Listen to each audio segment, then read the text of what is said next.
KaraokeBooks. Treasure Island. Written by Robert Louis Stevenson. Audiobook. Chapter 21. The Attack. As soon as Silver disappeared, the captain, who had been closely watching him, turned towards the interior of the house and found not a man of us at his post but Gray. It was the first time we had ever seen him angry. "Quarters," he roared.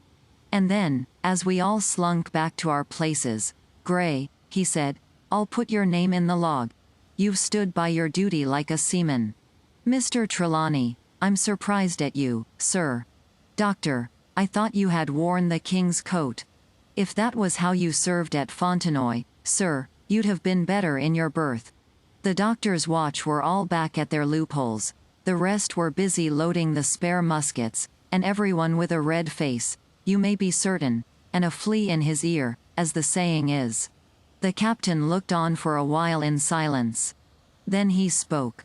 "My lads," said he, "I've given Silver a broadside. I pitched it in red hot on purpose, and before the hour's out, as he said, we shall be boarded. We're outnumbered, I needn't tell you that, but we fight in shelter, and a minute ago I should have said we fought with discipline. I've no manner of doubt that we can drub them, if you choose." Then he went the rounds and saw, as he said, that all was clear. On the two short sides of the house, east and west, there were only 2 loopholes. On the south side where the porch was, 2 again, and on the north side, 5. There was a round score of muskets for the 7 of us. The firewood had been built into 4 piles, tables, you might say, one about the middle of each side, and on each of these tables some ammunition and 4 loaded muskets were laid ready to the hand of the defenders. In the middle, the cutlasses lay ranged. "Toss out the fire," said the captain. "The chill is past, and we mustn't have smoke in our eyes." The iron fire basket was carried bodily out by Mr. Trelawney, and the embers smothered among sand. "Hawkins hasn't had his breakfast. Hawkins, help yourself, and back to your post to eat it," continued Captain Smollett. "Lively, now, my lad. You'll want it before you've done. Hunter, serve out a round of brandy to all hands." And while this was going on, the captain completed, in his own mind, the plan of the defense. "Doctor, you will take the door," he resumed. "See, and don't expose yourself. Keep within, and fire through the porch. Hunter, take the east side, there. Joyce, you stand by the west, my man. Mr. Trelawney, you are the best shot. You and Gray will take this long north side, with the 5 loopholes. It's there the danger is. If they can get up to it and fire in upon us through our own ports, things would begin to look dirty. Hawkins, neither you nor I are much account at the shooting. We'll stand by to load and bear a hand." As the captain had said, the chill was past. As soon as the sun had climbed above our girdle of trees, it fell with all its force upon the clearing and drank up the vapors at a draught.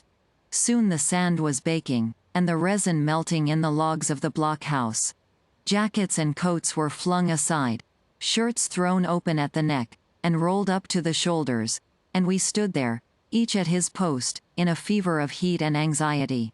An hour passed away. "Hang them," said the captain. "This is as dull as the doldrums. Gray, whistle for a wind." And just at that moment came the first news of the attack. "If you please, sir," said Joyce, "if I see anyone, am I to fire?" "I told you so," cried the captain. "Thank you, sir," returned Joyce with the same quiet civility. Nothing followed for a time, but the remark had set us all on the alert, straining ears and eyes, the musketeers with their pieces balanced in their hands, the captain out in the middle of the blockhouse, with his mouth very tight and a frown on his face. So some seconds passed, till suddenly Joyce whipped up his musket and fired. The report had scarcely died away ere it was repeated and repeated from without in a scattering volley, shot behind shot, like a string of geese, from every side of the enclosure. Several bullets struck the log house, but not one entered, and as the smoke cleared away and vanished, the stockade and the woods around it looked as quiet and empty as before. Not a bough waved, not the gleam of a musket barrel betrayed the presence of our foes. "Did you hit your man?" asked the captain. "No, sir," replied Joyce. "I believe not, sir." "Next best thing to tell the truth," muttered Captain Smollett. "Load his gun, Hawkins." "How many should say there were on your side, Doctor?" "I know precisely," said Dr. Livesey. 3 shots were fired on this side. I saw the 3 flashes, 2 close together, 1 farther to the west. 3, repeated the captain. "And how many on yours, Mr. Trelawney?" But this was not so easily answered.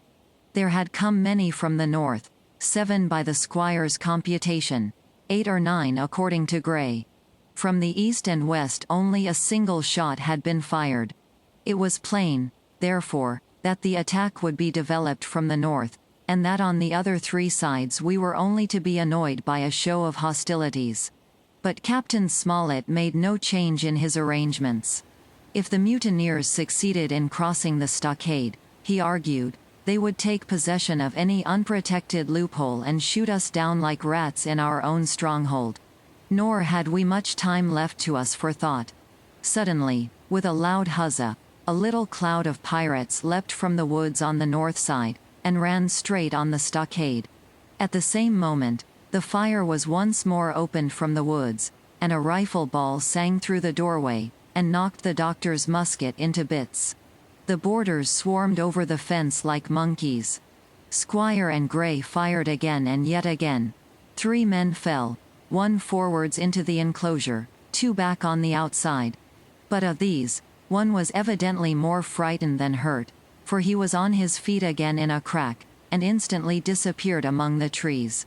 2 had bit the dust, 1 had fled, 4 had made good their footing inside our defenses, while from the shelter of the woods 7 or 8 men, each evidently supplied with several muskets, kept up a hot though useless fire on the log house.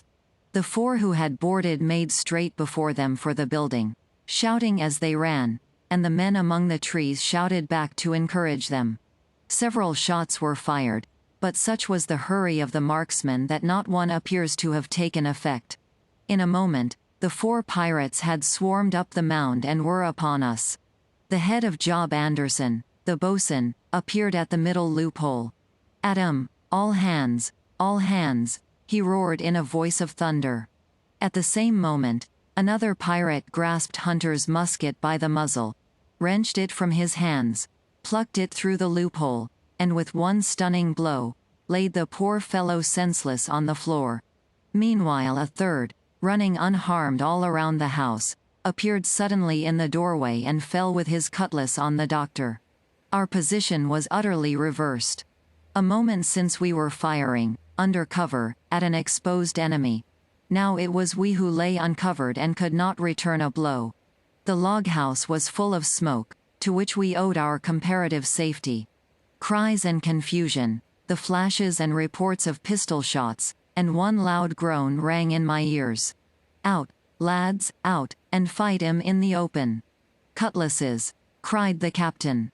I snatched a cutlass from the pile, and someone, at the same time snatching another, gave me a cut across the knuckles which I hardly felt. I dashed out of the door into the clear sunlight. Someone was close behind, I knew not whom. Right in front, the doctor was pursuing his assailant down the hill, and, just as my eyes fell upon him, beat down his guard and sent him sprawling on his back with a great slash across the face. "Round the house, lads! Round the house!"